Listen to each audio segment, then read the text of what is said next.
Hi guys, I'm Ylden Carrao. I'm a millennial, a seafarer, and an entrepreneur.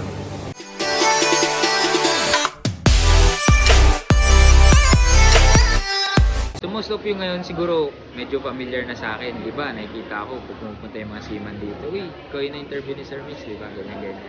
So yes, I am Ylden Carrao and I'm a product of Unleash program ni Sir Mix Jose. Unleash program brought out the best in me. I'm not a finished product yet and I'm still being mentored by Mix Jose.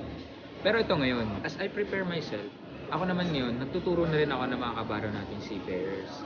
And next, meron naman akong introduce sa inyo ngayon, bata, third mate, bata pa siya. Marami siyang business na pinasok before siya nakipag-business partner sa akin. Yung mga business na pinasok niya, yung mga business na normal na hindi mo isipin gagawin ng mga seaman. Kasi at a very young age, ang normal na iniisip ng mga seaman, bilhin ng gadgets, sasakyan, motor, kung ano-ano pa, di ba? For leisure. Pero itong batang to, nag-business agad. So when we met, in-offer ko sa kanya yung business partnership namin, he decided to join para maturuan ko pa siya and ma-enhance ko siya.